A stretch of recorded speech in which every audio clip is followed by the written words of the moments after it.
All right, and I think we're good to go. Hopefully everyone can hear me fine. Just want to test the audio. Think he has a smash? I'll give it 110 odds. So, what's up, everyone? For those people that weren't able to join me or didn't listen in on the Thursday stream, I competed in a volleyball tournament, and one of the tournament uniforms that we decided as a team was to grow out mustaches. Of course, me being the only one on the team that can grow mustaches. Two of my teammates had receding hairlines, and one of them is Asian and cannot grow facial hair to save his life. So it was one of these things where I basically was the one with the full-on stash. And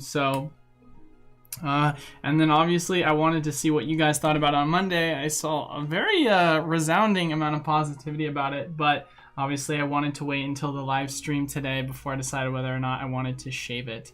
But I'm definitely, I personally am leaning toward shaving it, but I am all open if you guys want me to keep it. It's up to you. It sounded like a lot of people actually quite enjoyed it, which I thought was funny. But so welcome everyone.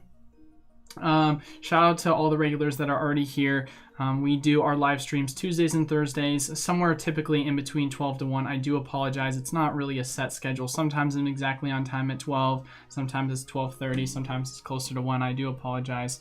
But as far as it goes, usually I don't get the time to kind of answer everyone's questions and comments in regards to our regular videos that we post each and every week, Monday, Wednesday, Friday. So this is kind of the time for me to answer all of your guys' questions. And as always, make sure if you want to enter into our weekly giveaways, all you have to do is be subscribed, leave a like, comment down below on any of the videos we post each and every week, Monday, Wednesday, Friday. We have 3 winners. Each winner is going to get 8 Brilliant Star booster packs, and once we hit 2,500 subs, then it's going to go up to 12. So thank you all so much. Your East Coast hash? Okay, so it's in between 12 to 1 Pacific Standard Time. So yeah, I know it's pretty in the middle of the day. It's kind of one of those hours where it's right before people get off of work on the East Coast, and then it's right in the middle of the day on the West Coast. The reason why I typically do that is I just did a bunch of research in regards to the highest rate of engagement in regards to videos, and that was kind of what I had saw. An astounding amount of people said that that was the time that worked best for them, surprisingly. And on top of that as well, I work in the mornings and I work at night, so I have a really weird work schedule, but I can easily rework it eventually down the road once I quit my other job. Shout out to everyone here. John Doring. What's up, my guy? Derek, thanks for stopping by. What's up, Pika? Shout out to you as always. How's it going, Hash? JS, William. Shout out to everyone here. What's up, Matt? How we doing, brother? Purple, I saw you leave a freaking comment on the stream. I went through, I was reading all the streams from. So for those people that don't know, I had an actual impromptu stream last night where I was able to join Pokenomics. He literally messaged me like last second, was like, hey, you want to come on the stream? So for those people that don't know who Pokenomics is, definitely check him out. He had a live stream where I was one of the guests there. There's a couple other people that were also on the live stream. But shout out to him for inviting me on. I was really blessed and grateful to have the opportunity to be able to interact with you guys, and it was so funny. I saw a lot of you guys on the channel that came in, so I was really excited. He was like, yeah man, we have such a higher amount of views than usual, it's kind of cool. And I was like, yo, that's because I saw all of my boys in the chat. I saw Koga there, I saw you there. Obviously I gave a shout out to Derek, so I saw a lot of you guys there, so shout out to everyone. Got a love in the chat last night, bro. Hey, I saw you leave a comment. I'm so sorry. The only reason why I shouted out, okay, I want to say, Purple, literally, if I could have, I would have literally gone through and said shout out to you and you. The only reason why I shouted out Derek was because someone had pointed out a comment, and then I said, is that the one that Derek had said? And I said shout out to Derek for that reason. I do apologize. I really did want to, because I know all you guys were supporting me and I'm super grateful for it. So trust me, bro. Whatever the lady says about the stash, my girlfriend actually really surprisingly is like, well, okay, so she said that I look good no matter what in her opinion. So she's like, you could wear a stash, you could shave, you could have a beard, like however you want to do it, you look good. So honestly, I just did it as kind of like a meme, and you guys kind of ran with it. Derek says that live stream was yeah, I'm glad you guys really liked it. I was the MVP on the stream. Hey, thanks, I appreciate that. I only got love in the comment section, never lives. Oh, I'm sorry, Purple. What a four-way. There's my boy Koga. Yeah, I saw Koga's chopping in the stream as well. Colin the boy, what's up? How we doing, Colin? How you doing, brother? Hopefully all is well with you. Y'all were talking some nonsense, but honestly, you and Northwood are dope. You can tell me to subscribe, please shout out. Can you tell me to subscribe, please shout out? Yeah, you can. I mean, yeah, shout out to Colin, I guess. Yeah, subscribe to the YouTube channel, my channel. I'm confused. I guess I should ask you, what do you mean by that, Purple, and when we're saying some nonsense? That's actually, it's funny you say that. Obviously, I had a lot of time. I really like the guys that were part of the stream. Really grateful to have the opportunity. One thing I would like to give a little bit of criticism to, it's not specifically to Jake individually, it's just kind of the way in which the format of the stream was. And obviously I'm guilty of this as well, but it almost felt as if a lot of us were really wanting to like say our piece in regards to certain like kind of debates or like questions or points, and it really felt like we skimmed over topics a lot of the time and never really closed it. Like, to literally open up, the first question that he asked all of us was, he was like, all right, what is it you guys are both all investing in? And he went to everyone, and then before I had the chance to answer, he transitioned to the next question, and then we kept transitioning to the next question before not only everyone got to answer it and got rebuttals. So it was one of these things where we touched on points, but I feel like we never really got to like deep dive in it. And I feel like if you were to format it like that, and you have less people, because having 4 people, including the guest or kind of the host, really do it, makes it kind of like a cluster, or just keeping it so that there's a time limit. Because I mean, even myself, I mean, I would go on for several minutes, Jake would go on for several minutes, we'd all go on for a while. So I feel like that would be the different way of kind of doing it. But either way, I'm glad you guys enjoyed it. I just try and like look at it from the perspective of, you know, what kind of content are you guys looking for? Did you guys enjoy the way in which you formatted? Did you want more of a give and back, that kind of thing? But Hash says, what are your personal thoughts on theme decks? I know they don't carry much long-term value, but I still love collecting them, mostly vintage. You know, it's interesting you say that, Hash. I've actually been looking into theme decks, and the reason why I say that is because it gives me the opportunity to invest in a lot of, or not even invest in, but be able to own some of older product from my kind of childhood. I saw that, you know, the Majestic Dawn Leafeon Glaceon bundle ones, or the like Shaman, Giratina ones were, you know, not that expensive. Like, I can get a Shaman Giratina like battle deck for literally $120 for a 2-pair, and I can get the like Leafeon Glaceon for like $200 for both. So that's a pretty sweet deal in my opinion. So from a collectability, I think they're really cool, and I like being able, I think it's something I'm definitely interested in collecting myself. Purple, yeah, shout me out, boy. Shout out my boy. Adrian, committed to a case of Brilliant Star for 600 flat. You think I can pull the alt art Charizard? Well, so one thing I will say, Adrian, if you're going and telling me that you got a case of Brilliant Star for 600, wow. Well, I will tell you this, and I talked about this last night on the stream. $600 for a full-on case, $100 a box. That's a great deal, Adrian. I've opened 900 packs and I've gotten 1 alternate art. So good luck to you, my guy. And as far as all of my V-stars that I have pulled, here is all the V-stars that I have pulled. I have not pulled, literally here for those people that want to see. Oh God, that is so poorly displayed. Hold on one second. I'll display them a lot better so you guys can see. Here are all the V-stars that I personally have pulled. So Whimsicott, Shaman, Whimsicott, and 1 Arceus. And of the other people's stuff that I pulled, because obviously we did the big breaker, not a single rainbow or gold of the Arceus or Charizard. So it's personally, from my experience, it's super hard, my guy. It's gonna be really hard. Missed the stream, but watched the full 3 hours afterwards. Great stream. Noticed that most weren't a huge fan of Shining Fates, but seemed to recommend it separate in investing videos. Thoughts? Yeah. Well, that's the thing. I talk a lot about Pika. And I feel like that was something that was really skimmed over a lot in the discussion. Basically, it's one of these things where people really miss, and I can't remember. I do think that Northwood's made a point about it, but he was saying that the era in which he got in, or got out of the market, was the era in which I got in the market, which is the level X. And so people tend to forget that, you know, even though it's a set that we don't like, it's a set that a lot of people, you know, in the generations to come really like. So even though I'm not the biggest fan of Shining Fates, the reason why is because I think Hidden Fates is by far a lot better of a set in which they laid it out. But the kids in the future generations are going to really enjoy Shining Fates. Kind of like how you saw the same thing with Shining Legends. Shining Legends was a set that absolutely bombed for the longest time and was just sitting on distributor sites forever. And then all of a sudden it just did a complete turnaround and became extremely expensive. So, you know, don't like be discouraged by the fact that we talk about Shining Fates in such a negative limelight, because just because it's a set that we dislike doesn't mean that long term it's going to change. And that's one of the things I really talk about with people, is putting things into perspective of understanding the market versus your own personal bias on what you personally like. Because for example, I might say Chilling Reign is more of a fun set for me to open than Fusion, but that doesn't mean that I don't believe Fusion Strike will potentially be a better long-term investment based on what history has kind of told us. So that's how I would answer that, Pika. Okay, here you go. Number 1, Jake Ramble.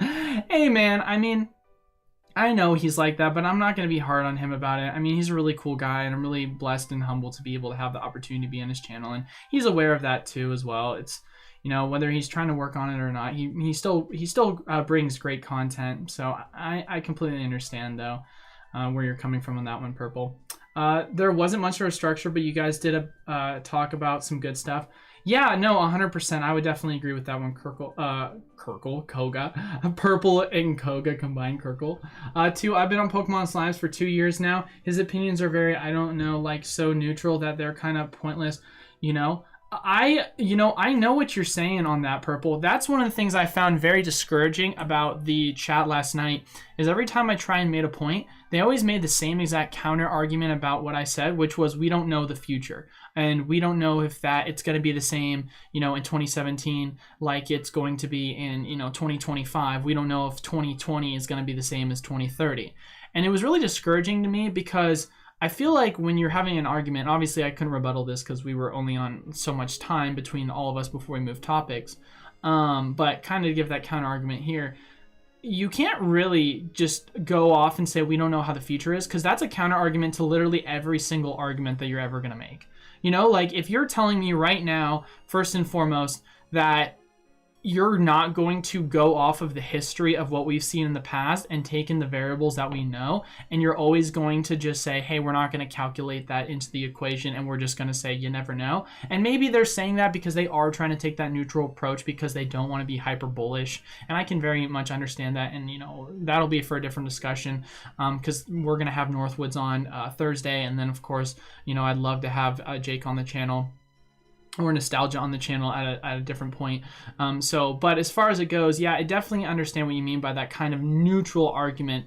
Because as you guys are aware, I like to base everything off of the past in regards to predicting the future. So kind of being able to disregard that by just saying you never know if the future is going to be the same. It's like, no, we don't. But historically speaking, we've been pretty good at being able to predict the future based on what the Pokemon Company has done, and just really looking at the scalability. And then there were a lot of times too where I made a point and then they disagreed with me, and then like 20 minutes later they made the exact same point that they disagreed with me earlier on, and I'm like, that's literally what I just said. Like, were you like, I'm really confused. But of course, you know, it's not, you gotta, you know, it's a fun discussion that we're all having. Everyone wants to give their 2 cents. So end of the day, just really glad to have the opportunity and got to experience it with the people that I did. So I'm excited for Northwoods though to come on Thursday. I'll make an announcement though about that. I'm gonna do more of an interview style though. I'm very much like into the style of asking an interview, and then if I have a rebuttal, I'll give them a quick rebuttal. But I really like to just pick people's brains so that people can really understand and as well as be challenged on their ideas. But Purple, bullish on theme decks. Bullish on theme decks. I mean, they're cool designs, but I don't know if I'd say long-term investment. For collectability though, I definitely like the appeal of them. Good day, Pokeballers. What's up, Toaster? How we doing? Derek says he does ramble a lot. He's pretty full of himself. Jeez, why are you talking about him? Wasn't so bad last night, but I've seen him love himself very much in other live streams. I don't know. Maybe I guess I haven't watched enough of him. So, but I don't know. I don't want to say anything negative about Jake. Like I said, I was blessed to have him on the stream, and you know, when he came on the stream with me, he was a really nice, humble guy. But I can understand, you know, you having that different perspective because you've experienced it. on other streams that I haven't been involved in. So, but I mean, I'm definitely, you know, I would definitely say that I've had an alternate experience, but also I'm not going to go wreck on the guy.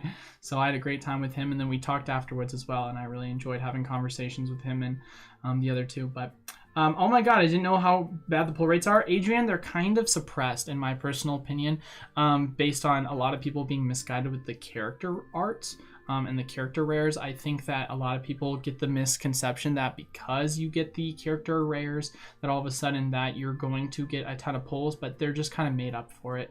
The main alternate art pulls and so on.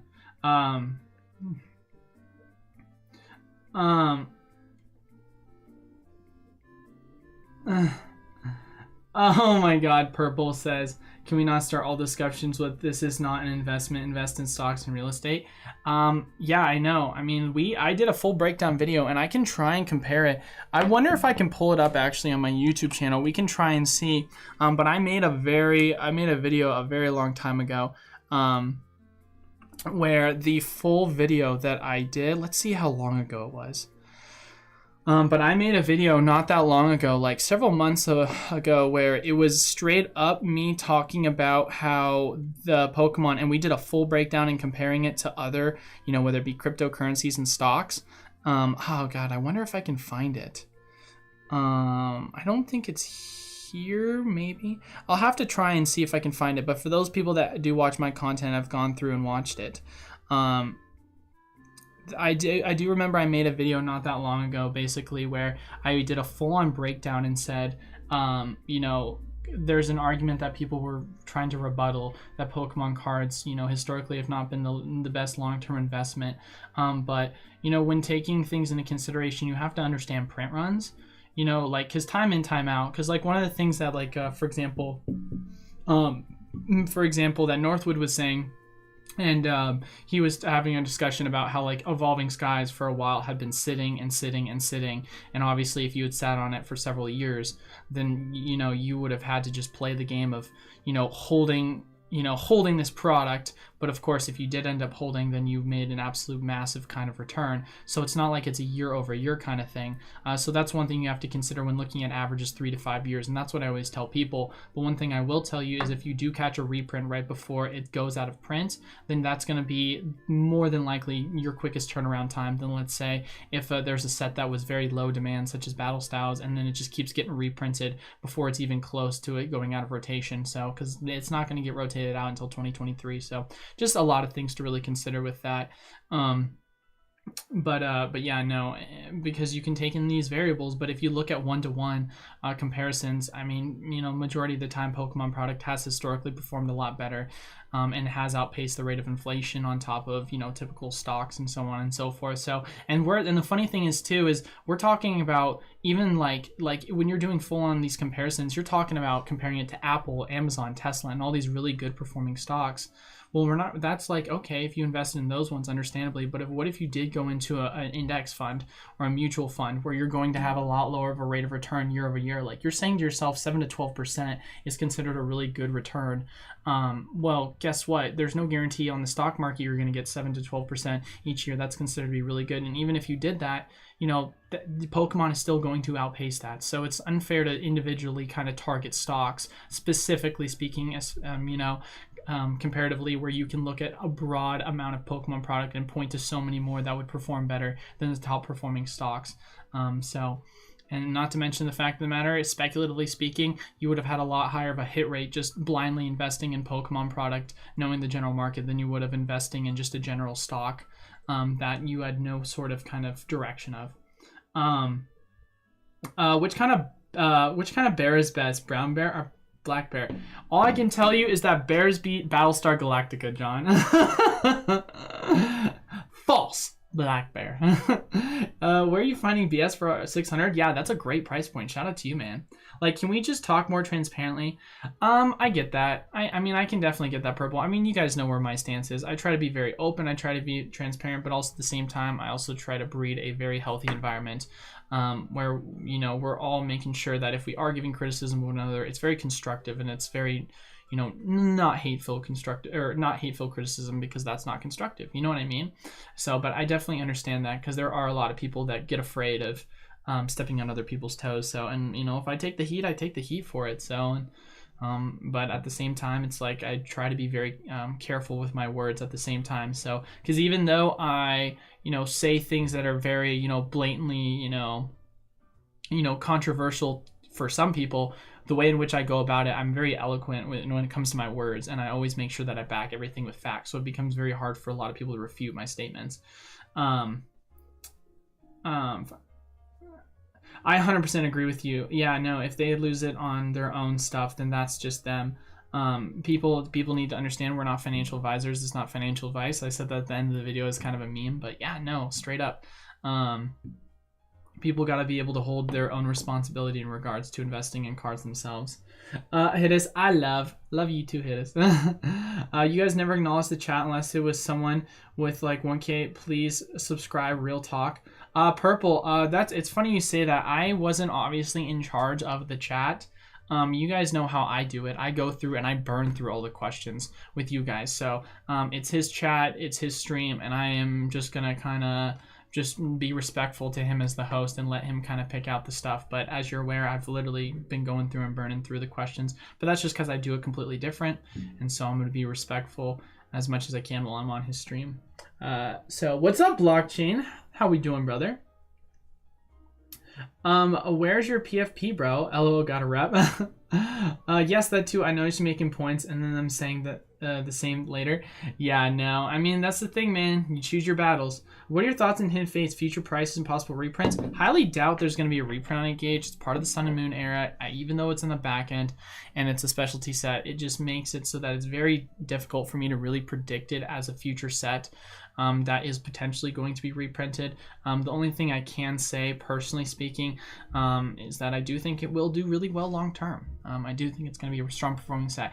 Before I go on, I do want to say something for you guys that are in the current live stream right now. So obviously, if you did tune in this last Thursday, I did put up a poll because this upcoming Sunday, we are going to be doing the live stream at noon, and that's what it's going to be. And we're going to be breaking open a Unified Mind booster box. So as promised, and we'll show it up on my website right now, I did promise that you guys that I would be giving it to you guys for a cheaper price in what I myself was buying it for, and I also offer cheaper shipping options. So before I would always send it in a protective pack, but since you guys would be, you know, buying only one, I would put your guys' cards ideally in like a smaller, like little, you know, just a flat envelope.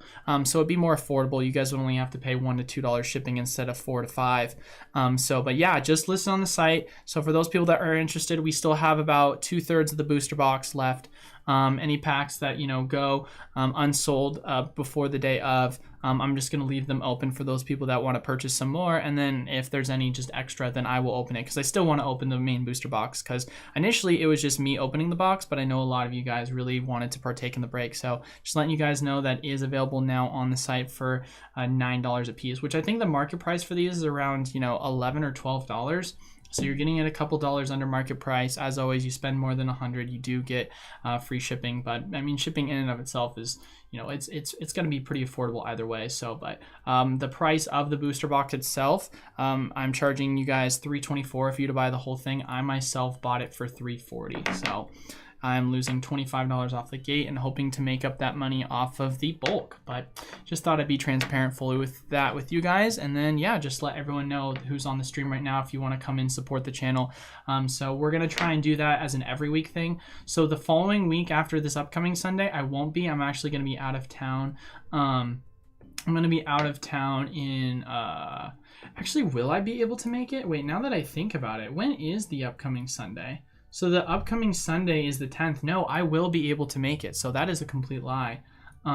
So yeah, we're going to just starting this upcoming weekend. The goal is we are going to be transitioning into creating Sundays as a day in which we open booster boxes and we can do breaks or just open product.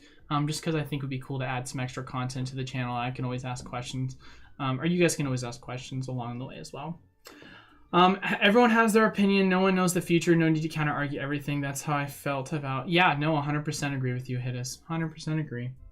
Derek, Eli, the reason I watch you and engage in your live chats is because you respond to every chat. I've been in several of his lives and chats and only respond to patrons and female YouTubers. Yeah, man. I mean, first off, shout out to you, Derek. I mean, you're one of the homies. I appreciate you, and I appreciate everyone else who's been here for a while.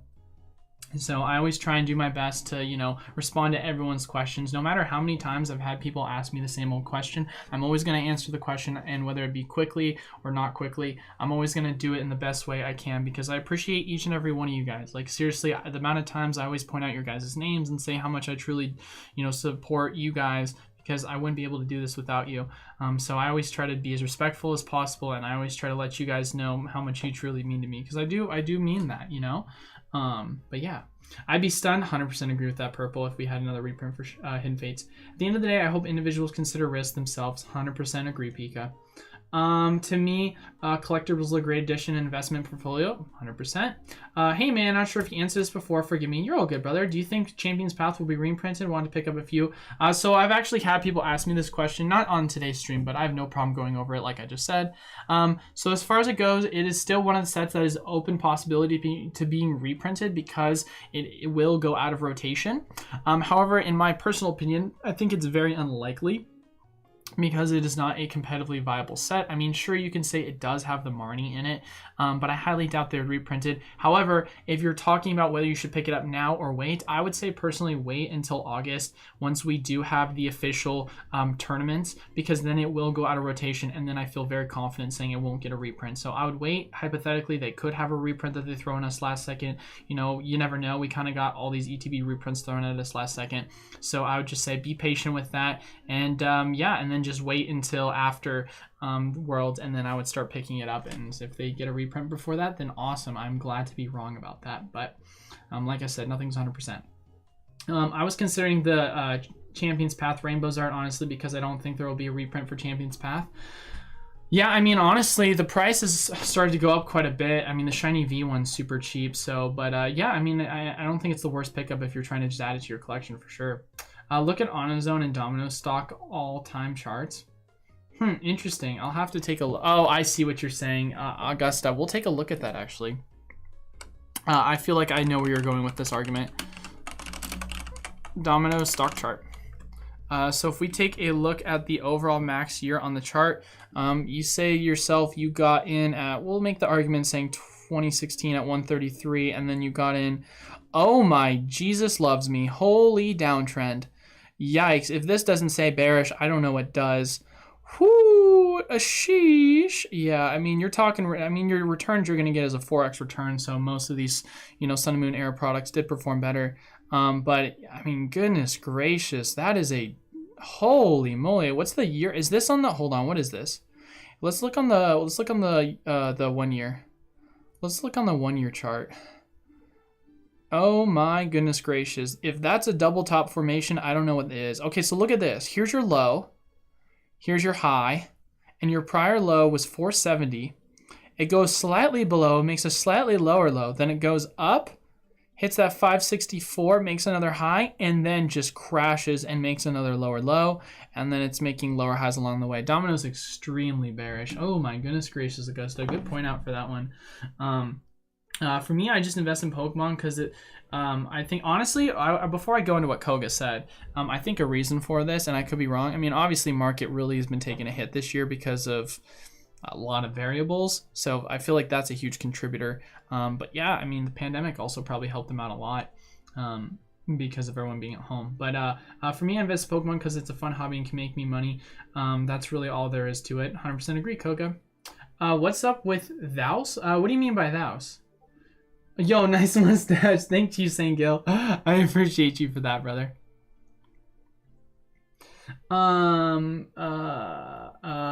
That literally what I preach. Yes, bro. Major difference in Pokemon is fun, rare, shiny cardboard. Fun stocks are boring.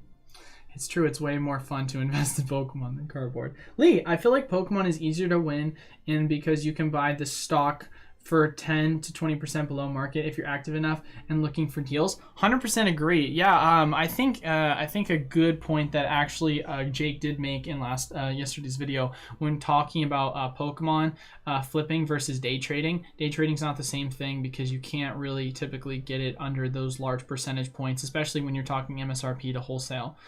So yeah, versus stocks, you can't really get those opportunities in the market, and there's a lot better of a floor with Pokemon too. If you're buying a $10 card for $8.50 to build a position, you're already winning 100%. Obviously, you got to take fees into consideration, but even then, typically, if you're selling that on TCG Player and you're selling that card individually in an envelope, if you're paying, you're maybe going to pay a small amount of fees. That's the thing, man. They talk about fees as if it's such a, depending upon the price of the card, obviously, that's kind of one thing. But if you're typically selling a card that's, around $10, I mean, we can do the math here too. We can do the math and say to yourself, all right, so if you're selling a card for $10 and the fee is 0.15, right? So you're saying you're going to have $7.22. So you're on a loss initially. So that's just based off of the fee percentage. So that's something that you really do want to consider. If you're talking cards that are under $5, it's a different equation because, the fees are going to be so much more minuscule. But, outside of that, for the most part, it's going to be covered in the 78 cents that you'll additionally get to cover the general 30 cents plus fee on top of any sort of other, shipping fees. Because I can get, shipping stamps for as low as 36 cents if you buy in bulk. Koga, same here. Lean correct. If news about a reprint services isn't the value of the booster box already priced in? No, it is not, Puke. Historically speaking, we have not seen it really priced in until, there's sometimes, there's definitely variables that will change it, but what's a good example of a reprint that didn't get priced in? So let's take a look at Darkness Ablaze ETBs and see if we can do that. So if we look at Darkness Ablaze, we'll take a look at the Darkness Ablaze set and see if we can make an argument for what you're saying or what against you're saying. But if you look at the 1 month chart, you're saying to yourself, all right, reprint gets announced, goes from 136 to 123. So that's a small drop, and then it just absolutely tanks. So once it hits the market, then you start to see the actual tanking. I think an even better example, though, to an argument to what you're saying is if you take a look at Vivid Voltage, but even then it's not fully priced in. We haven't had the reprint yet, and look at where we are.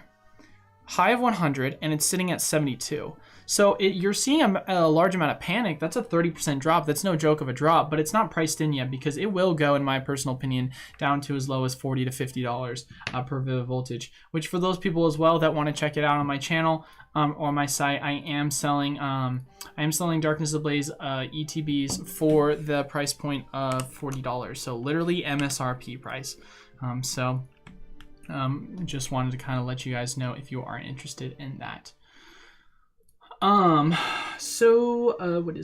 is next? I only invest in the sealed gold Diggit toys. 1 in 24 has real gold inside. Oh my god, that's so funny, Kinziki. Yeah, those things are so bad. Lee, correct, that's simple, and if that card tips $5, then it's not bad of a loss, and you're not gonna sell easy diamond hands. Easy diamond hands, baby. Johnny Boy.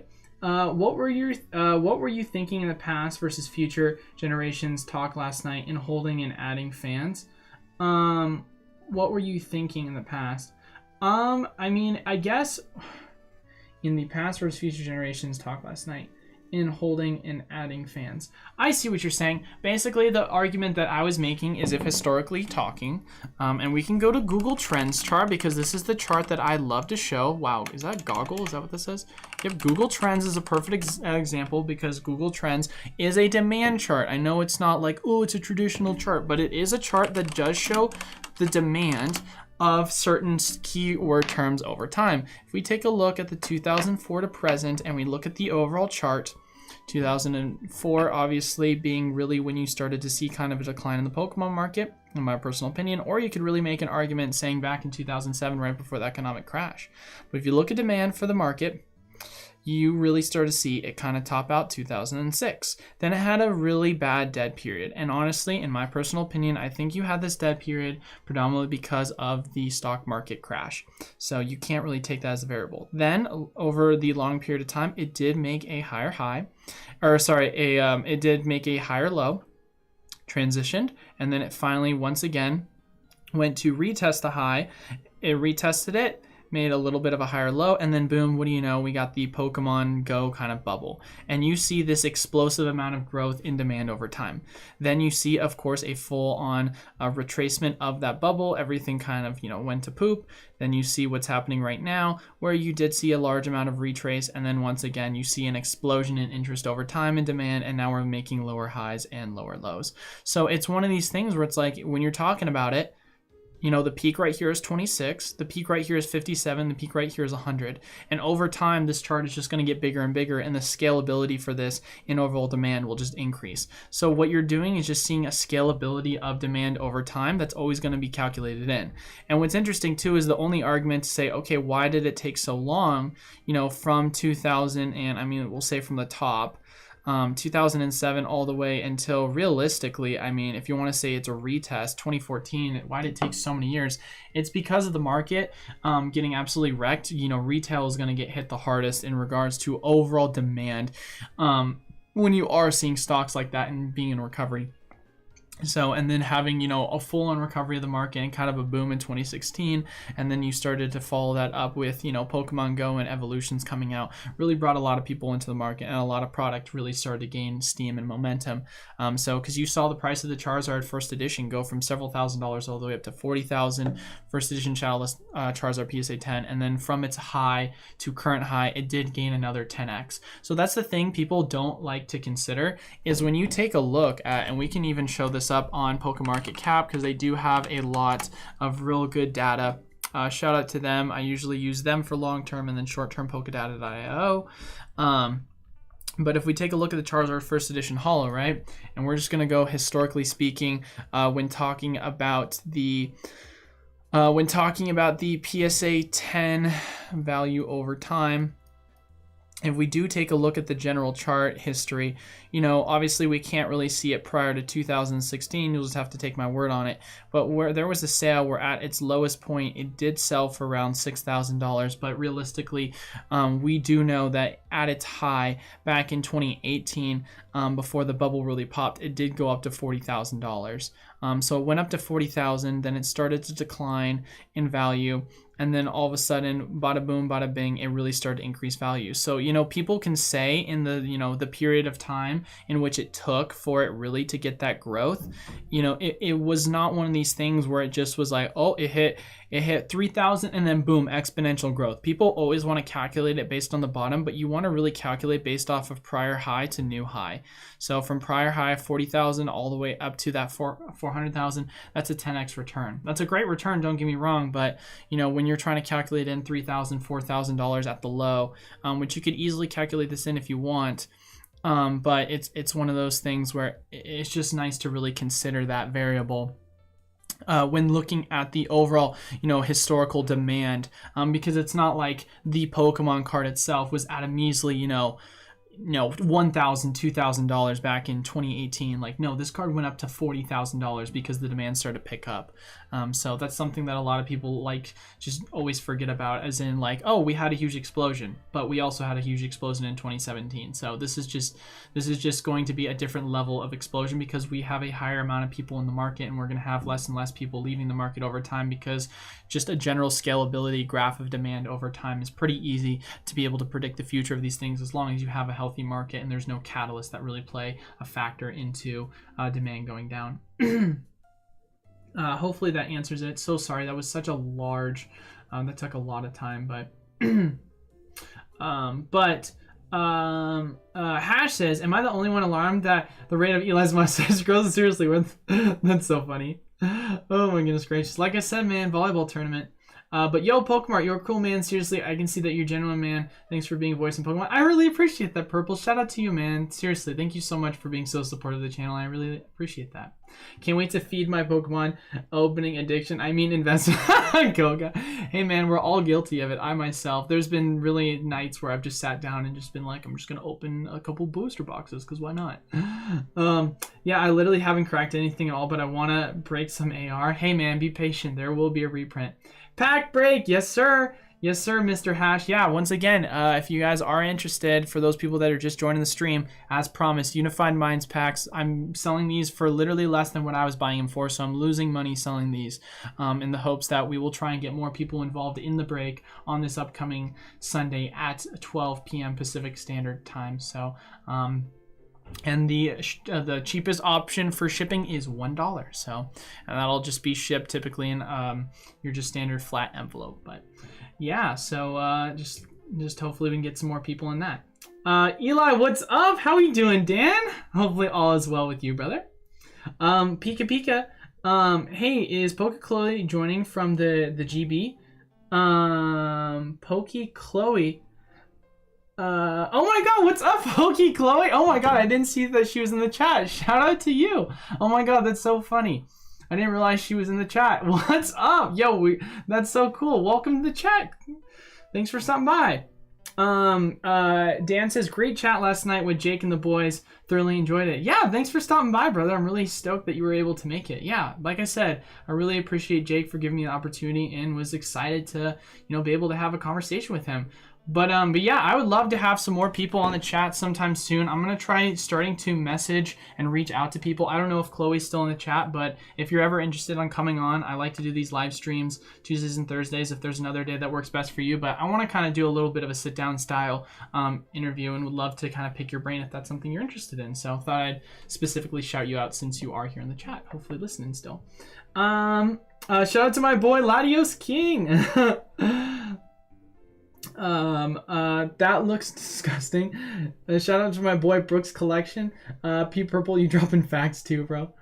What do you think Fusion Strike is generally looked at as a bet set? Why do I think that? I would say, personally speaking, it's just a victim of its time. When you take a look at the set before that was Evolving Skies, the set before that was Celebrations, and then the set after that was Brilliant Star, you are competing in the top 3 sets in the current format right now for Sword and Shield. So you're just a victim of your own time in regards to people wanting to save up money for Brilliant Star because the set looked way better and a lot of people exhausted a lot of their funds on Celebrations and Evolving Skies. Because when you think about it, Evolving Skies came out the end of August, and then you had October 8th is when Celebrations came in. So it's literally like a month and like a week of like a kind of gap between the 2 sets. So it really did not give you guys a ton of time to be able to accumulate more money to want to spend on, a set like Fusion. So I think that's kind of the reason why. And then by the time that Fusion did come around, people were like, oh, well, I don't have money, so I'll just wait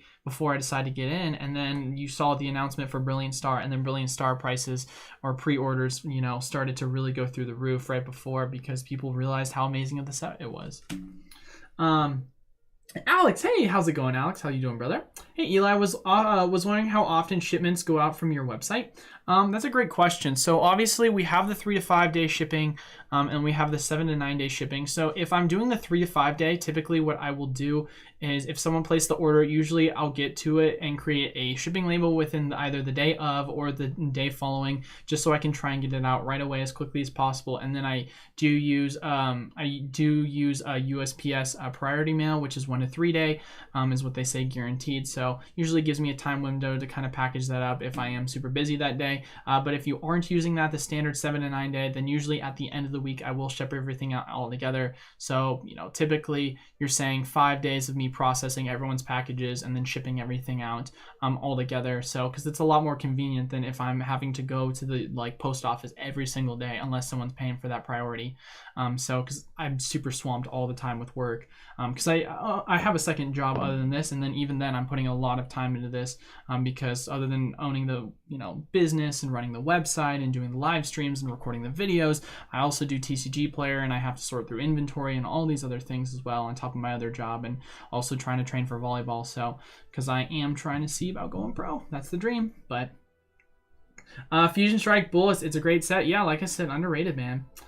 These people don't know what there is a live marketplace to little to no fees setting up at card shows. I would love to go to a card show, dude.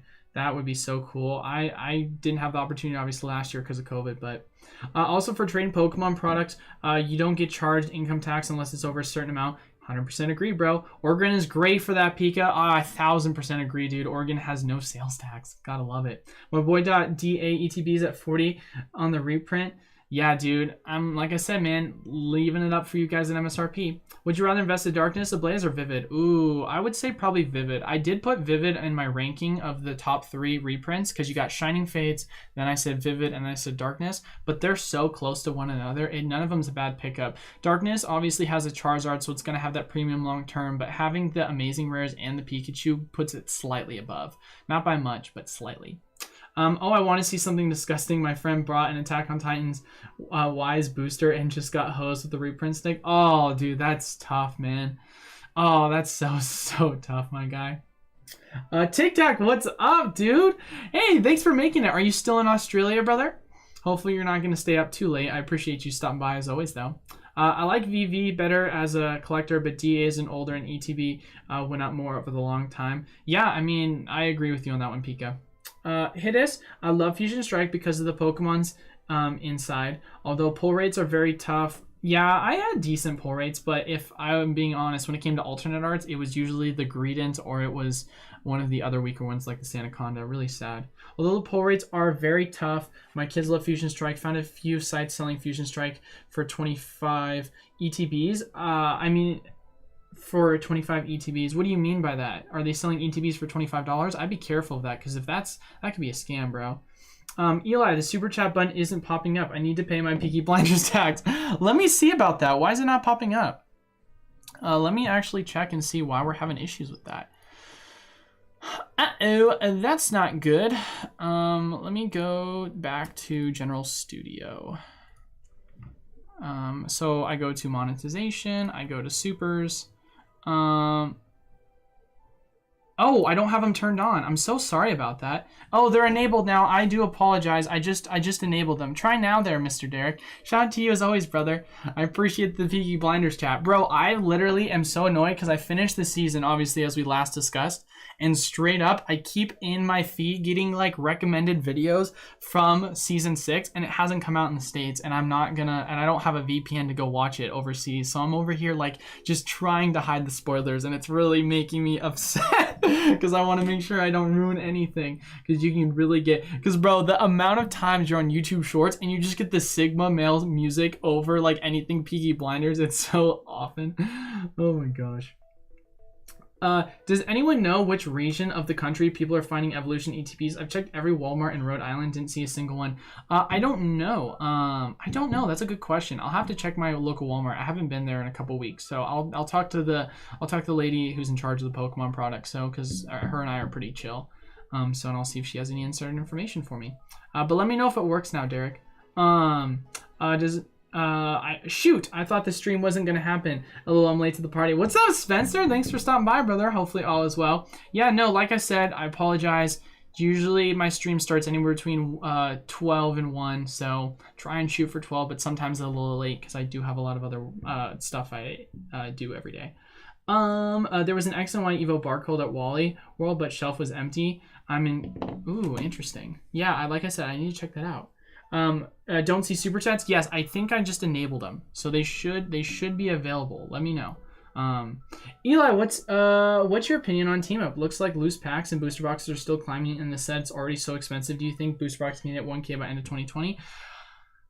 I mean, anything's possible. It could, hypothetically speaking, but I guess when you're asking me the question, Dan, do I think that right now it's a good investment versus do I think it's something to collect? Well, you got to really take in a lot of factors when kind of considering, okay, do I think it is something that is going to be a good investment? I see better opportunities in the market elsewhere, because having the liquidity to move something in such a set that was, 4 or 5 years old for that much money versus, ultra modern, you're able to get at a cheaper price, especially things that are about to go out of, print and rotation, as better investments. But if you're talking about, I just want to add it on to the collection, there is an argument to be made that right now it's just going to keep going up as it is out of print. I don't see a reprint of that, happening. I could be, of course, wrong. Not financial advice, not a financial advisor. Hypothetically speaking, if you do see some turmoil in the market within the next years with everything going on overseas, then there's an argument to be made that you could see an economic crash where that's where you really would make an argument that it would go down, but then also you make an argument that everything in the Pokemon market would crash.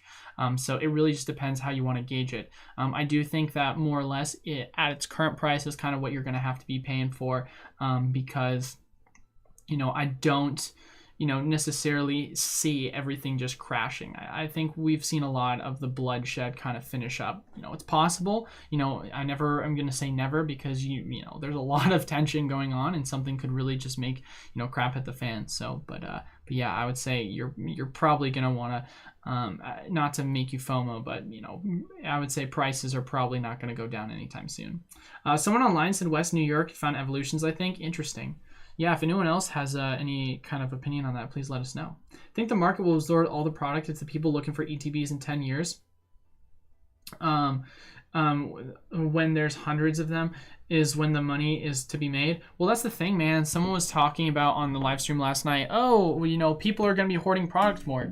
So what, dude? So what? People are going to be hoarding product.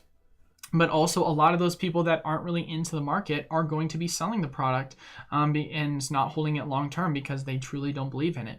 And then you're also as well going to have more people in the market that, are going to make up for the amount of sealed product that is being held, because demand is going to just continue to shore up.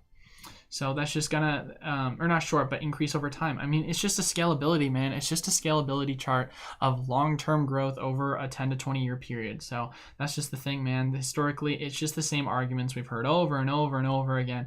And sure, you can say it's different in 2008 versus 2017 and 2020, but we can see historically speaking that, even with these variables, the demand is going to outpace the variables at the end of the day. And we're seeing sets right now that are even getting reprinted, such as, let's take a look at Evolving Skies, for example, man. Look at the demand for that set and how much it's going up. And we're technically not in a bull market anymore. We're more in a, bearish / sideways market, I would say. More on sideways in my personal opinion. So having a set like that going up right now, it's really indicative of demand, and still goes to show you that it's not just about the hoarding, because demand is going to outpace it over time. XY Evos were old stock, mainly down south. Interesting. Good to hear. What's up, Plevosaurus? How you doing, brother? Thanks for stopping by. What have I missed? Just talking about things all over the place, man. We've talked a lot of things. But yeah, we talked about, I was on a live stream last night with Jake from Pokenomics. Shout out to him. So yeah, really, that's kind of what the main discussion was for a while. No news on any new reprints, sad Rift, Rob. How many Unified Mind Packs do I have left? Mr. Kenny says. Well, let me see if anyone's purchased any more. So we currently are sitting at around, if I'm correct, let me take a look at my inventory real quickly before I misquote you on how many Unified Minds Packs we have left. Obviously, once again, this break will be opened Sunday at 12 p.m. Pacific Standard Time. So, on Sunday, store product. Goodness gracious, guys. Goodness gracious. Break stream. We have 22 left. So that's a little bit less than 2/3. So 22 left, still available if anyone's interested. ES Better reprint. I sold my stock at 150 and hope to rebuy in the reprint. That's a great selling point, Pika. I ain't gonna blame you for that sell. Fusion Strike is a good set competitively. 100% agree with you on that one, dude. It's annoyingly good at competitive. I hate Genesect decks with a burning passion. Kenny, I believe you said 2/3 of the box is left. Yep. Nope. 2/3 is still available. So if you are interested in buying in, you can easily buy in. It will be inevitable. I just hope it's not another Ultra Prism. Yeah, Cool. It's from booster box or loose packs. It is from a booster box, bro. It is from, we bought a full-on booster box, so there are guaranteed hits. Like I said, I purchased the booster box for $3.40, and I'm selling the packs for $9 a piece, which if you literally do the math, that comes out to around $327, I think is what I said, or was it $317? 9 times 36, $324. So I'm losing money off the booster box. I'm losing about $15 initially off the sale, and hoping to make up on the bulk. Ideally, I'm just doing this because I want to make it an opportunity for everyone to get into a break and really enjoy having kind of a chill opening sesh that we do on Sundays each and every week at 12 p.m. Pacific Standard Time, because I mainly open product when it comes to new set releases, but I'd love to be able to start growing kind of a channel where we can open up some older product on Sundays at 12 p.m. Pacific Standard. But yeah, so trying to keep it cheap and as affordable as possible. And like I said, the ones that you guys do not purchase before the day of, I'll just leave them open until we have the last pack opened, and then I'll just open the rest myself, because either way, I don't care. I'm just here to have fun and just create content and chill with you guys. What's up, Imon? How we doing, brother? Oh, can't stay too long. That's a bummer, but hopefully your appointment goes well. Honestly thought about canceling. So, oh my god. Hey, don't go to your appointment, my guy. Don't cancel it for me. You know I'll be here on Thursday, but shout out to you, my guy. I appreciate you. Seriously, dude. Howdy from ATX. Enjoy the channel. Hey, what's up, Victor? Thanks for stopping by, brother. What's going on? The stash looks sick. I appreciate that. See, yeah, as I was telling people, as part of the uniform, I competed in a volleyball tournament this last weekend, and thought I'd see what your guys' reactions were on if you guys really enjoyed the stash or not. Yo, what's up? It is $5 super chat. Your engagement is unmatched. I appreciate you, my guy. Seriously, you're making me blush, dude. Seriously, I'm so stoked. I appreciate you for that, my guy. I've already said appreciate you 3 times because I'm flustered. Oh my gosh, shout out to Hittis. Hopefully I'm pronouncing that right, but Craig, is the Pokemon Go TCG going to be compatible with all their TCGs, or is this brand new product line and game in general? No idea, Craig. We have zero information as it stands right now. I wish I could give you some. I'll definitely let you know in the future, but yeah, I really wish I could know, or I could let you know, dude, because I'm really nervous about the set, to say the least. I hope it's not going to be another Detective Pikachu. Yep, Australia, 7:30 in the morning here. Oh, that's not too terrible. I mean, at least it's not like 3 or 4 at night. So I get up pretty early for work. So, but if you're not used to it, then shout out to you, man.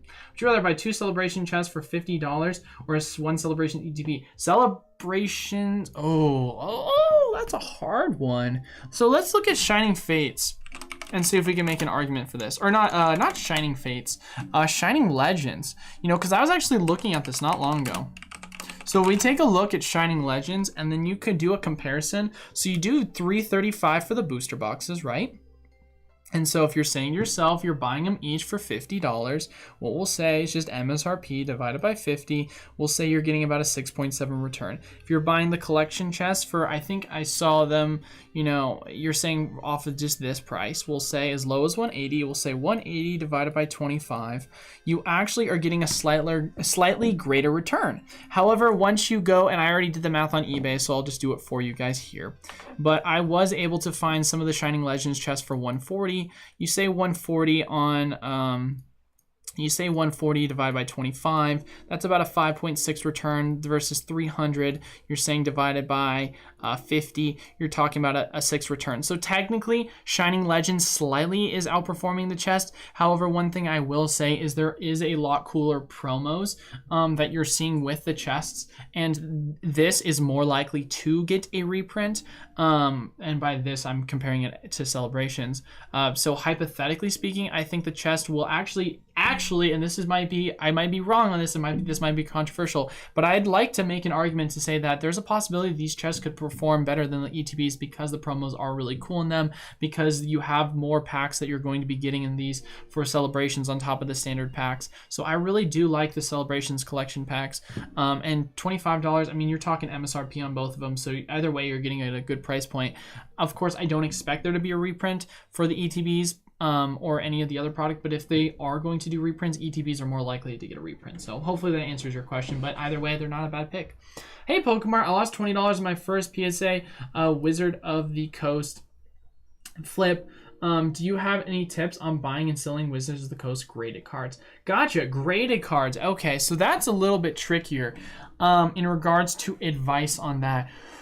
Whew, it's really hard because when you're talking about in a like bear market, it's really hard to make good flips because when you're in a bear market and you're playing the swings, unless you're able to go to something like an Instagram page and do off sale sites on rather than going to eBay, or if you're able to get a nice little snipe. So I would say the best thing to do when looking for graded, in my personal opinion, if you're talking flips, I think there's more money to be made in ungraded opportunities. But that's not to say you can't find opportunities in flipping graded cards. If you are, you got to really be able to be quick on a lot of the newly listed items on eBay. Be very cautious and see if you can be cautious, of course, as always. But I would say be on the lookout for that, because there are a lot of times where opportunities will present themselves. I know one of the moderators here, Raheem, picked up an Infernape level X PSA 10 because he just sniped it really quick for $100, and that is going for around $700 to $800. So he got an absolute steal. So I would say eBay recently listed, look in PSA 10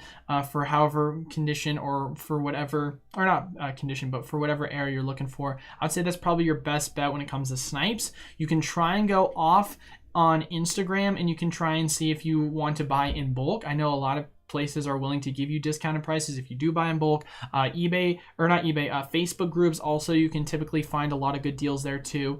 You just really got to be able to look and then understand your price points and knowing the general market value versus what you think you can get it for if you do buy it off of a snipe, if you do buy it off of bulk, off of someone's collection. So that's where you're really going to be able to get those discounts. It's going to be easier because you're going to have a lot lower of an entry price point when typically buying raw. That's the only reason why I recommend it more, but there is obviously a little bit of concern in regards to okay, am I going to buy a collection with and wanting to spend the time looking through each one and seeing if they truly are near mint, or so on and so forth. So you got to make sure you spot out those deals if you are looking for the raws versus unraw. But hopefully that answers a good portion of your question.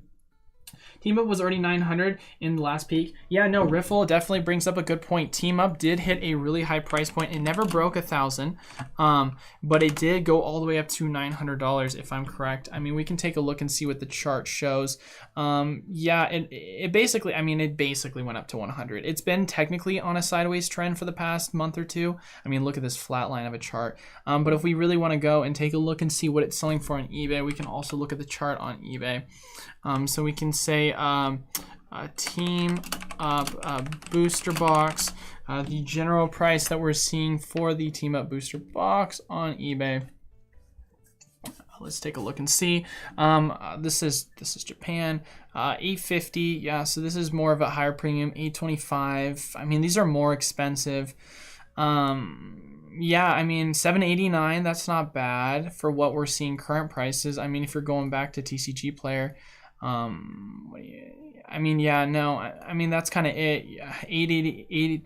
Wow, that's actually how much they're selling for? Jesus loves me, dude. Yeah, no, I mean, that's 789 is the cheapest we're seeing right now. If you can find it for cheaper in like a marketplace group or like Instagram, then that'd be great. But yeah, I mean, it's been kind of going sideways and it hasn't been on an uptrend for a while. Like I said, the good portion of this market's sideways right now. So I don't expect it, if it is going to take a dip, it's not going to be like several $100s, personally speaking. But Timo don't have it, but damn, that was a good one. Yeah, no, dude, stuff's expensive. eBay auctions, you can snipe some lower price WOTC slabs. Yeah, 100%, John. That's exactly what I was saying.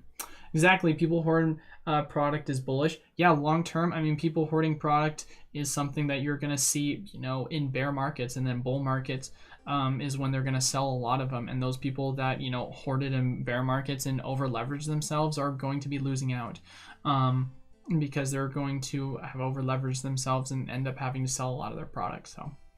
Evo Skies broke all the rules. Not necessarily, Riffle. I mean, if you look at Evolving Skies compared to Vivid, it's actually following its chart identically speaking. It'll only break the rules, in my personal opinion, if the price of it does break above 190.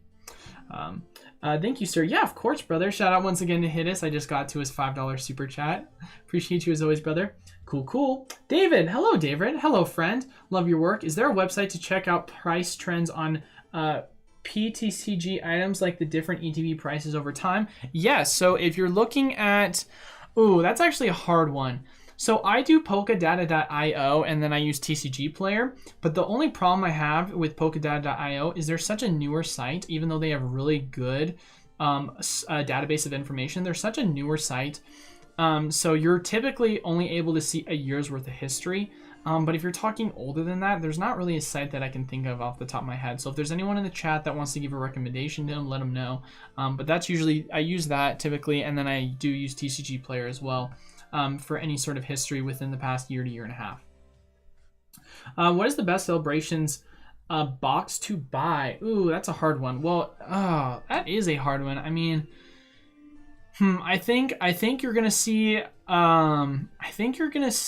the collector's chests actually perform really well. You know, could be a hot take, but I feel like they could perform well. I mean, the Lance's Charizard is a is a Charizard box, so I do think that's also a pretty safe pick. And then UPC, I do think UPC is obviously a great high demand item. My only concern with UPC is the price point for entry. It's going to be a lot harder for it to move a lot more long term. So it might perform better dollar wise, but it might not perform as well percentage wise, but only time will tell. I could be 100% wrong on that. But seeing a box like that within, you know, it already being at $400, do I think within the next, you know, 2 to 3 years it could break 1,000? Yeah, it could. But what do I think? Do I think a collector's chest at $25 is going to have a lot easier of a time moving to $75 than a box that's $4,000 moving all the way to $1,000, even though it's a less of a return? You know, it only time will really tell on that, but I would technically say that I do believe more on the items such as the collector chest and the, you know, Lance's Charizard box, because they do have some of the key items that a lot of people really enjoy in regards to long-term investments. But you know where I stand with Pokemon Center Elite Trainer box exclusives. I'm a huge believer in that. In my opinion, I think we overestimate the amount of people that have the patience in liquid cash to hold a large sealed investment for long term. I don't know, Spencer. I think that there's an argument to be made for and against that. I think, yes, there are more collectors coming to the market, so there are going to be a large influx of those people doing that. So I would agree with you on that aspect. But there's also a large influx of people that got into the market that weren't really into the market because they enjoyed it and they're holding a lot of the product, hoping for a long-term return. But then once they, you know, end up coming in financial trouble, or they end up no longer, you know, having that enjoyment of the set because they never really had enjoyment of Pokemon to begin with, then they're probably gonna, you know, try and take the first bag they can and sell it rather than hold it long term. What position volleyball, bro? Outside hitter. So if I'm playing indoor, I play right side.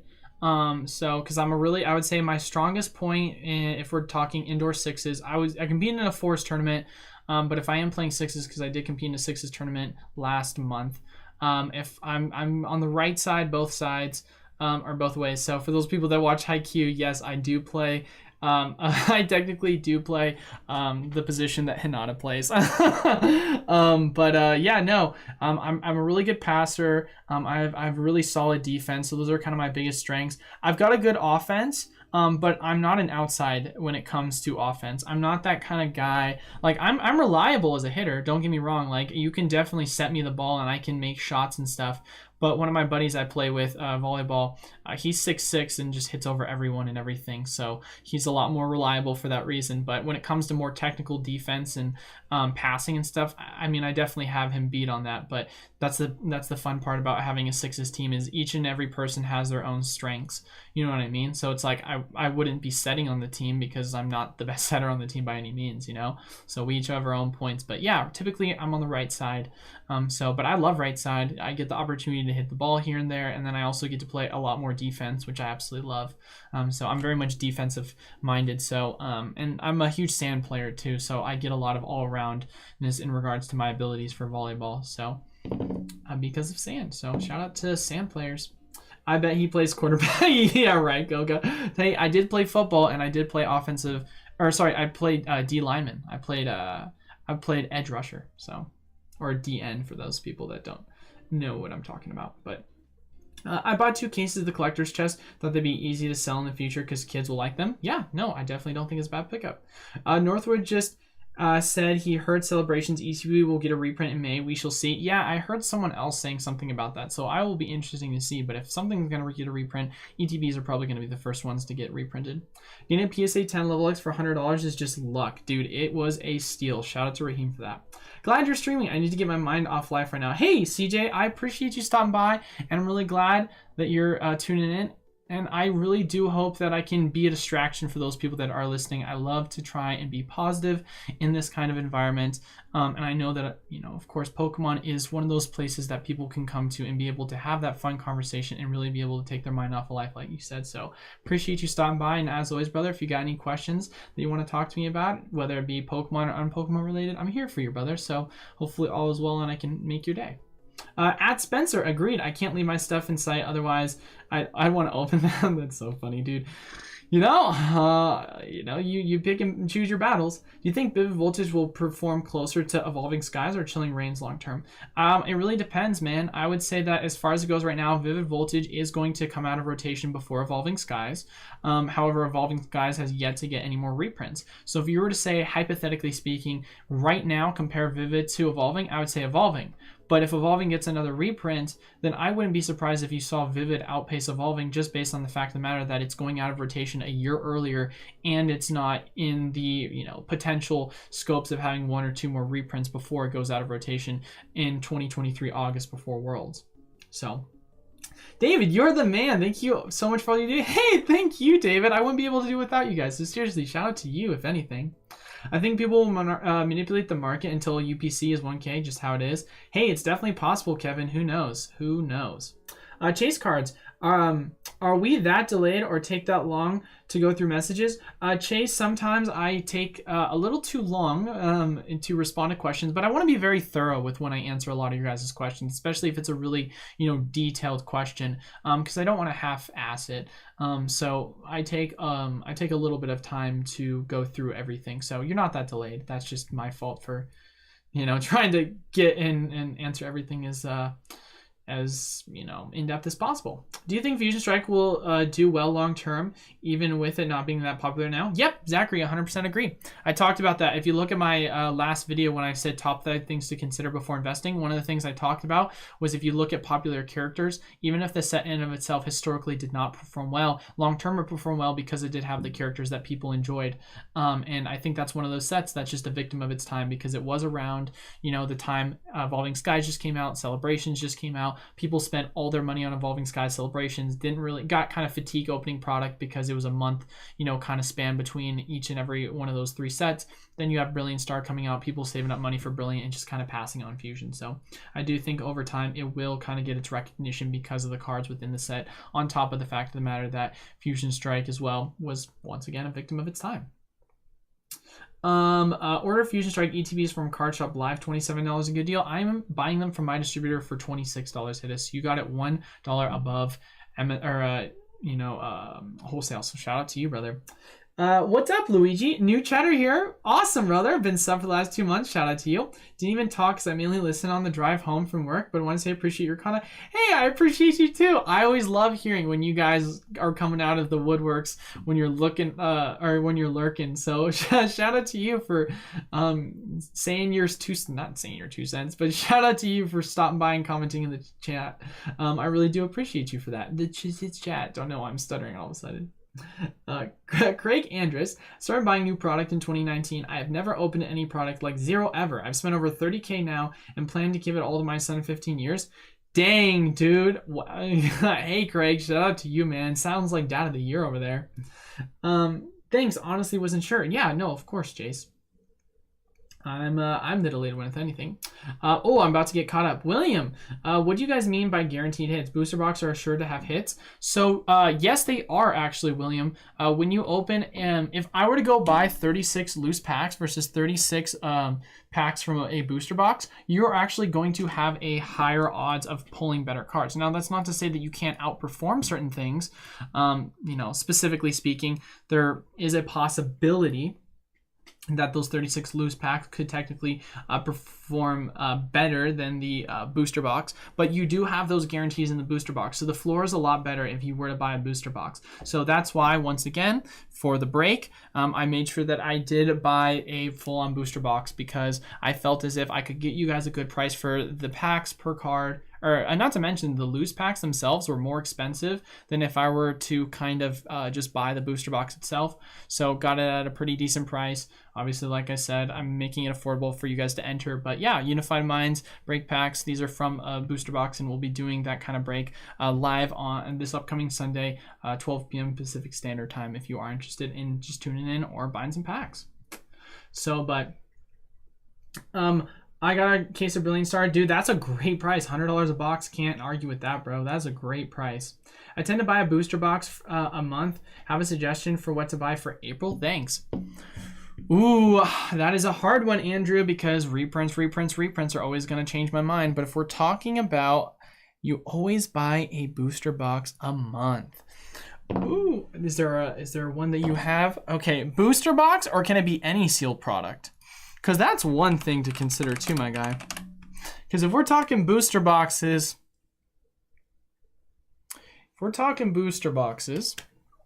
I would probably say that if it were me, wow, that is not low to high. That's so funny. Ooh, if we're talking booster boxes, man, I'm still a huge fan of Lost Thunder and XY Fates Collide, personally speaking. God, I'm a huge fan, especially considering you saw such a huge price drop after old product short up. You know, $580 all the way down to that $288, guys. That's just unbeatable. Fates Collide, man, if you can pick up some Fates Collide and Lost Thunder, I still think that's a great pickup long term. I really love these booster boxes. And I do think that you're going to see Battle Styles, Chilling Reigns, Fusion kind of go sideways for a while. You know, Evolving Skies, I think, is going to get a reprint. Brilliant Star is going to get a reprint, so I'd stay away from these. Not super interested in Sword and Shield or Rebel Clash, personally speaking. You know, you talk Darkness Ablaze, Vivid Voltage. These, you could also make an argument for these as well. So there is an argument. I would put these as the runner-up, but I still love, you know, these ones, personally speaking. So, what is, oh, wait, oh, wow. I turn away for 1 second, man, and I already miss it. What is your favorite Sword and Shield ETB display? The gold Brilliant Star, I think, will be popular. Oh, Elite Trainer boxes, favorite ones. I would probably say, ooh, that's a toss-up, man. That is a toss-up. I would say it's a toss-up between either, nope, why did I do high to low? I had it on low to high for a reason.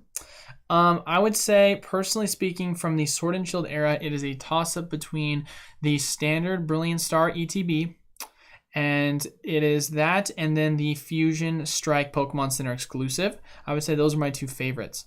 I do, of course, love these Evolving Skies, but my favorite... Oh, I do love these. These are beautiful designs. But and don't get me wrong, like Leafeon and Glaceon are my two favorites. They're, of course, on different sets, but I love Mew. I love the off color, especially because it reminds me a lot of the Shiny Mew, because that's the color it has. And then, you know, Arceus design on the box was just, it's stunning, in my opinion. So I would say it's a toss-up between these two, personally speaking. So, but, you know, these are also really good as well. So, but those are kind of my top four, I guess. But I would say in order, probably the Arceus, then the Mew, and then would say probably I do like this one better than that one just because the coloring. So, have you looked into the ROI for check lane and 3-pack blisters? Seems like a cheaper way to invest sealed, but also have decent collections down the road. I have briefly, and I know there's actually a good entry point, I would say, on average for the 3 check lane blisters.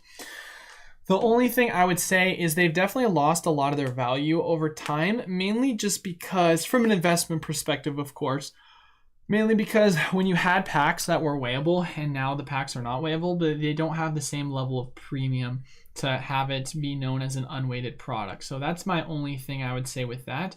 But 3, especially depending on the promo, you know, I do think they'll do well over time. We can take a look and see, actually.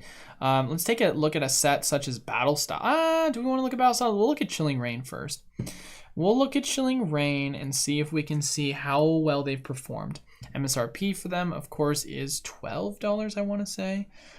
So if we take a look at the 3-pack, it hasn't really moved much, hasn't really done much. We can take a look at a different set and see, but the real question that we're going to ask ourselves is what's holding the premium? Is it the cards or is it the packs? Is it the promo card or is it the packs?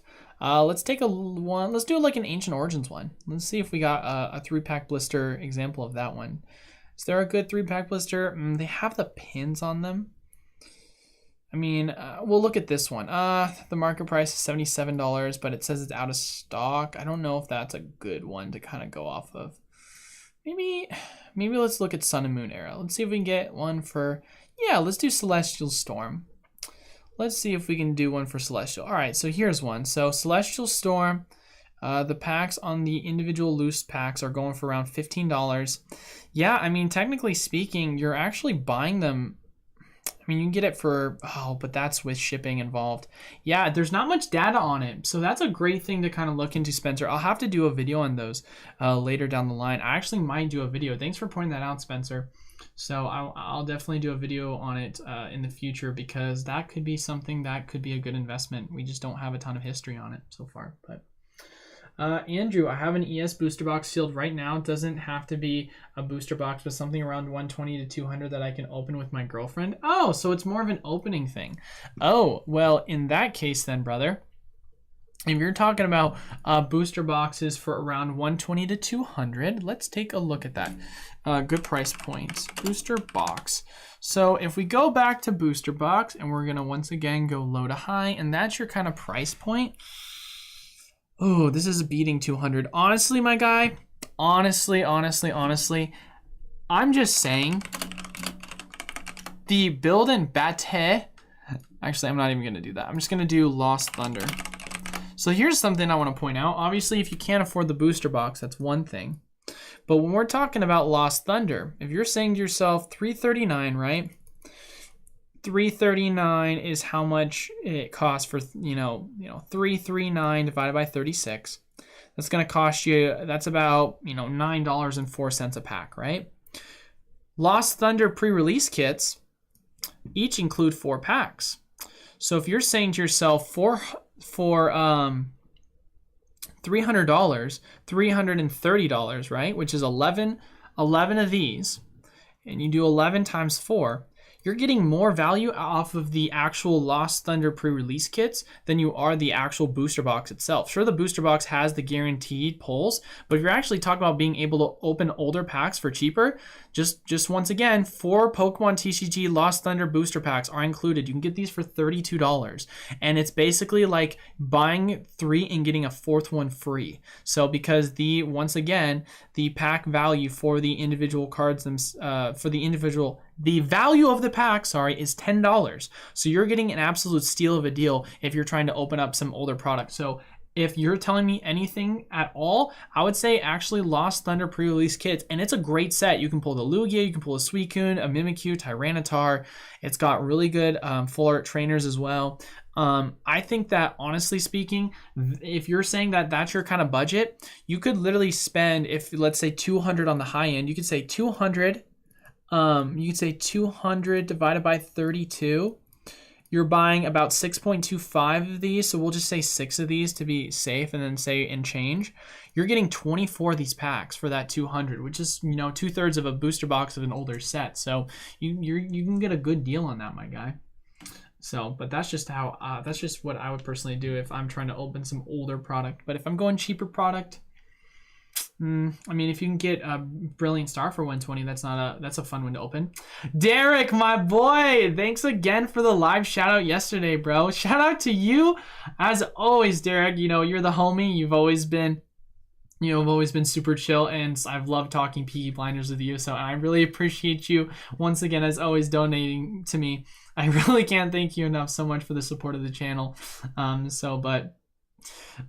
Oh my goodness gracious. Sorry, sometimes I just get so flustered sometimes. I'm so sorry. I'm so appreciative of all you guys and everything you do for me. So sorry if I pause for a second, I stutter and I lose my words. I just get really flustered sometimes because I do appreciate you guys so much. Lost Thunder, we need a break. We'll hit us. If we want to, we can do a poll where after I'm done with my after we're done with the break for, after we're done with the break, why am I losing my thought, my train of thought?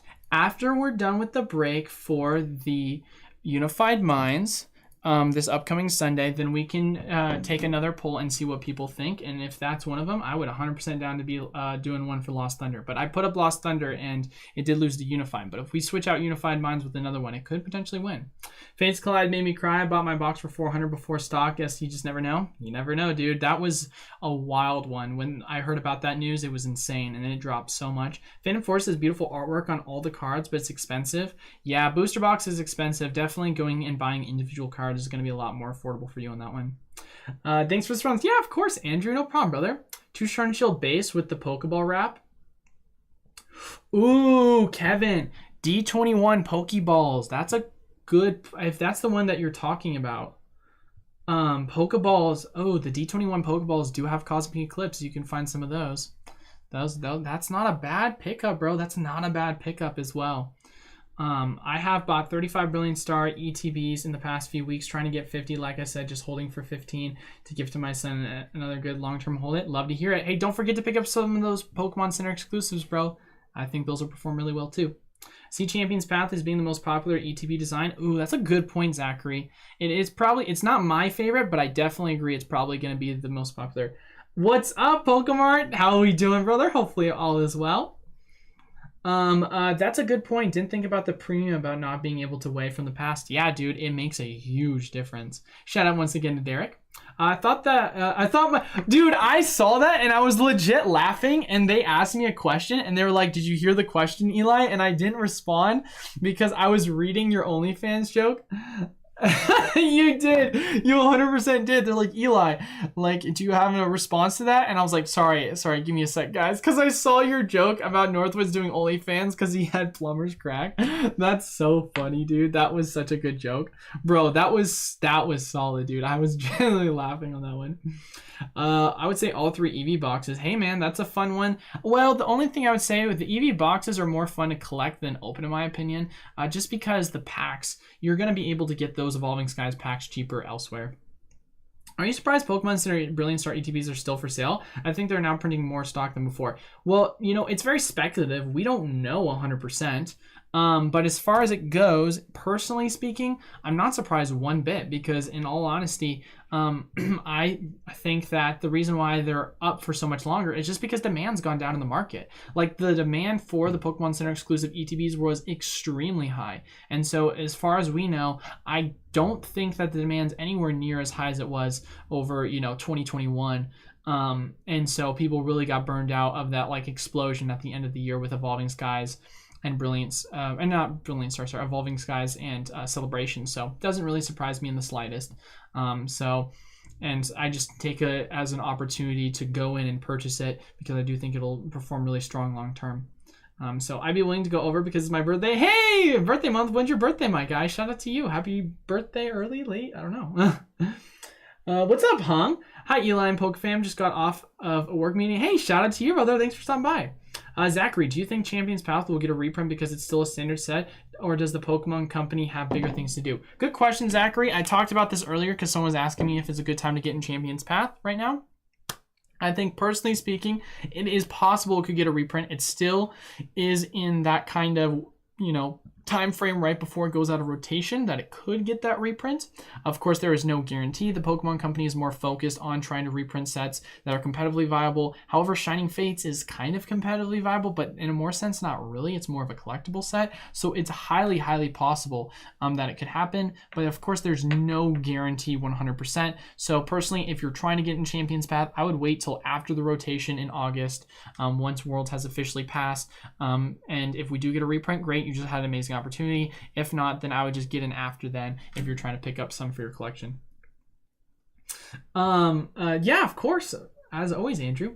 Hey, bro. Yesterday chat made me wonder about something. Is there any data we can assert that reflects ETB reprints over the years? It was interesting seeing Nostalgia and Northwoods not completely on board with them long-term compared to the booster boxes. I mean, historically speaking, you can just really go... I mean, so here's the thing. There's no hard data when it comes to a lot of the data that I get a lot of my, information from, it's basically what I know because of my distributors and what I've seen in regards to some of the older product. Because even though because I got in the market right as, we were finishing up Cosmic and we were transitioning into Sword and Shield base. Like, I literally got in right at the Sword and Shield base time. But I know from my distributors, and I know from a lot of other channels that I had followed prior to that, about the overall reprints that were going on for the kind of Sun and Moon era, as well as the XY era. So it's one of these things where we don't have hard data that we can really say, but you have a lot of older videos, such as Rudy from Alpha Investments is a good example, where you can see some of his older content where he's literally made videos about specific reprints happening. And then you have other channels as well that have talked about reprints. So, thank God for YouTube, because you can use a lot of, older YouTube videos and channels to really use that data that they've kind of brought to the table without even realizing it, because you could just see the history of just the reaction to the market during that time. So I was definitely surprised as well. I can't tell if they were doing that on purpose to kind of be contrarian or play devil's advocate, or maybe they genuinely believe that. It sounded like they've both made very speculative kind of opinions on that. But I would personally, my argument, what my argument is. My argument stays the same, even with the fact of the matter that we just got those reprints for Darkness Ablaze.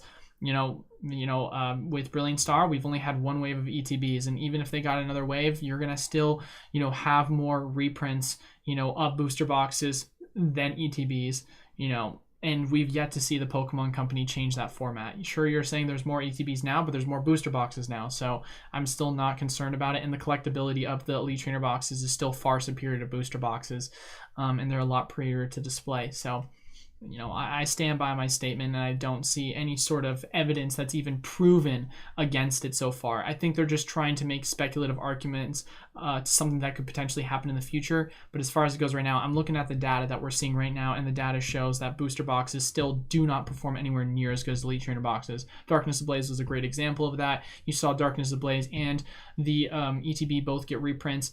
And before the reprints, they both, comparing the two, if you had bought an at MSRP ETB versus a wholesale level price for the booster box, the ETB still performed better, even if you were getting it at wholesale prices. So that just goes to show you how indicative of the strength, even after the reprint. We'll, of course, have to go back and look at that.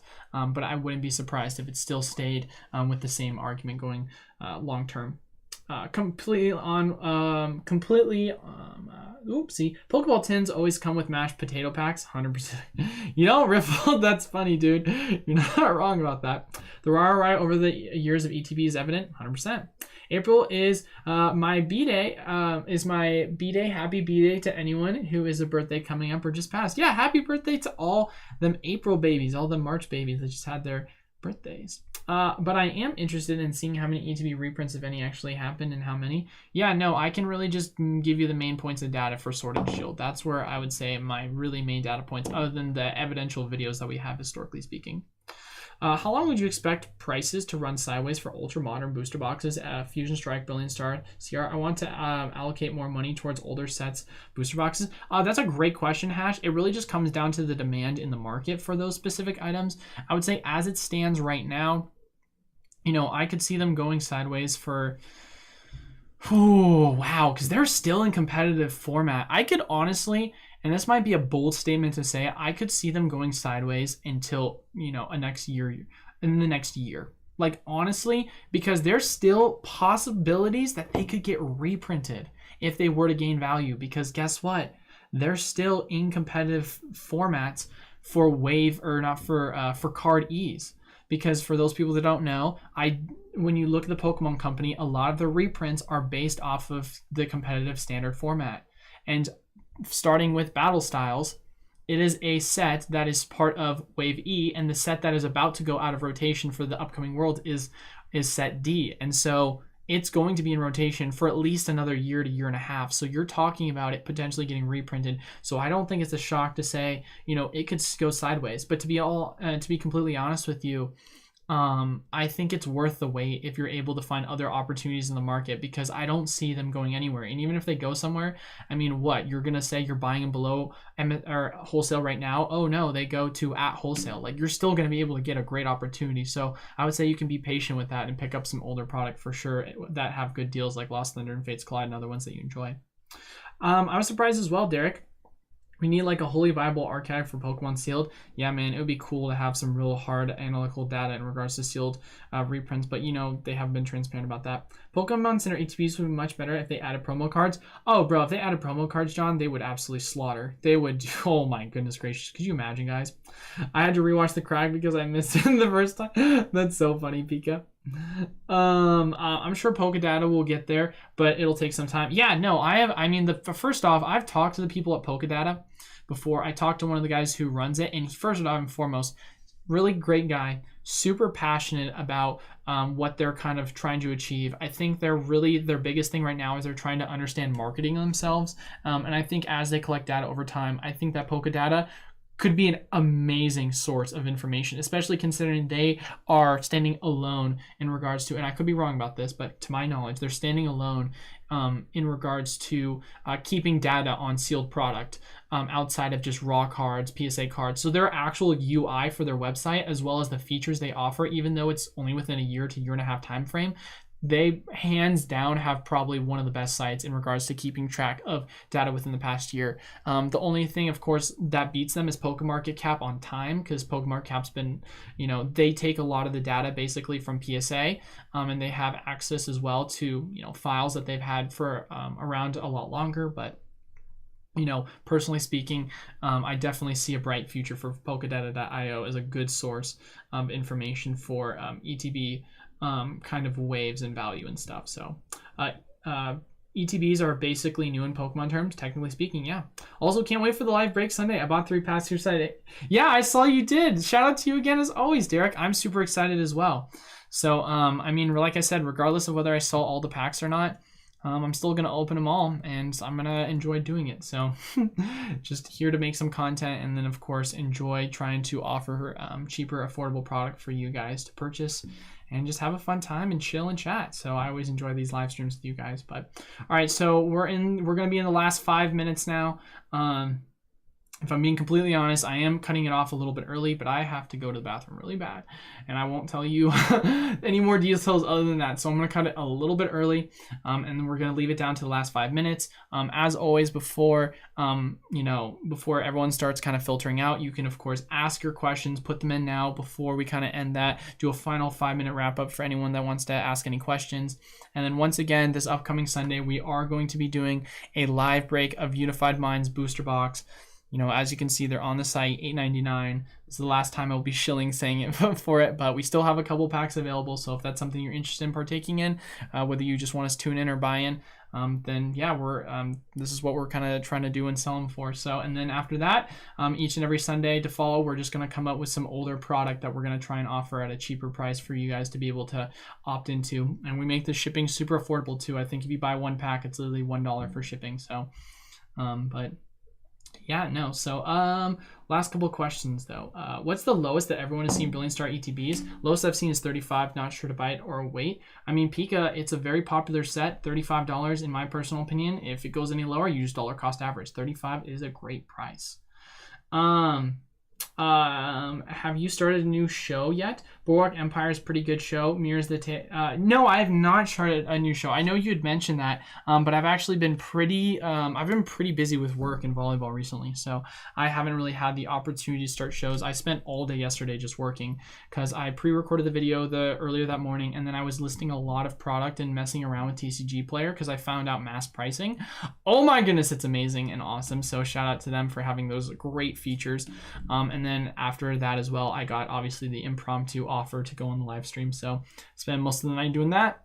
And yeah, so I've just been really busy working like yesterday, and it's been pretty busy since I also just got back from a tournament. So not Mexican food, Koga, sandwich, sandwich. I think it would have been 2 minutes if it was Mexican. Right, that's for sure, bro. That is for sure indeed. But yeah, no. Chinese Zard box, a good investment, you think? Well, it depends. Are you talking about like the base set Chinese Zard box or Chinese Zard box? What are you, I guess, referencing when you say that, Derek? I can't think of volleyball without thinking of Top Gun. Oh my god, that was so bad too. They didn't really know how to play volleyball. Oh my god. Love Mexican food, just ate some tacos. Hey, Mexican food's great, dude. It does something to you though, that's for sure. That and Thai food. Oh my goodness gracious, dude. Those chili flakes will do something to me. So it's always the spicy food. That's what it is. What's your vertical? LOL. I haven't actually registered my vertical. That's a great question.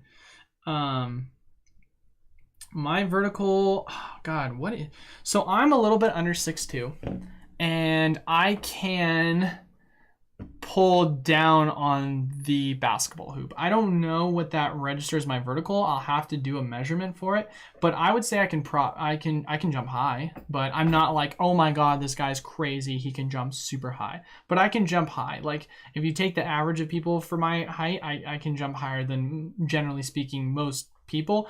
But of course, I'm not like, I don't have an insane vert. I know there's this one guy I play volleyball with. Shout out to Alex. He has, probably at least, I would say probably around 2 inches on me in regards to vert, but even those 2 inches, that's a massive amount of a difference. And he can float too. That's what I would say his biggest thing is he can float. So he's definitely someone when you are like, that guy's got hang time and he can jump pretty high. But comes with a guaranteed Zard. Interesting. 25th anniversary Zard Chinese box. Honestly, Kevin, that is an item I don't know very much about, and so I apologize. Every so often I do have to do this because I don't want to steer you in the wrong direction, but I can't really make an argument in regards to whether I do think it's a good investment or not because it's just a product I don't know much about. Dang, you're tall. Yeah, dude, I feel like a freaking shorty though because all the people that I play with are all taller than me. My sand partner that I play with is 6'9". So he's kind of tall. He's pushing 6'10" too. My old sand partner, or one of my other partners that I still train and practice with, he's 6'6", and then my my pickleball partner, who I also play volleyball with occasionally, as well. He's also really good. He is 6'7", 6'8", I want to say. So I'm kind of short compared to everyone else. So it's a weird feeling, but that's how it is in the volleyball world. It's weird, man, because where I live in Bend, it's like literally the land of giants, and there's not a high there's a decent level of volleyball here, but it's not anywhere near as like some of the higher level areas and like the bigger cities. And so it's crazy to think that most of the people that I play volleyball with are over 6 feet or taller. Never would have guessed you're 6'2". Yeah, people well, I mean, I sit in a chair all the time, and literally for my driving job, I remember I got out of the car once and people were like, yo, you're tall, dude. And I was like, oh, I guess you have never seen me when I stand out. Derek, I'm only 5'9". Hey man, if you got hops, that's what matters. It's because I used to skip leg days when I first started working out, Koga said. Dude, I need to go back in the gym. Yikes, bro. Winter was brutal to me. Hey, we all teach each other. Check it out. It's a nice looking box, downside Chinese, but the market might change. Who knows? Yeah, dude, seriously, man.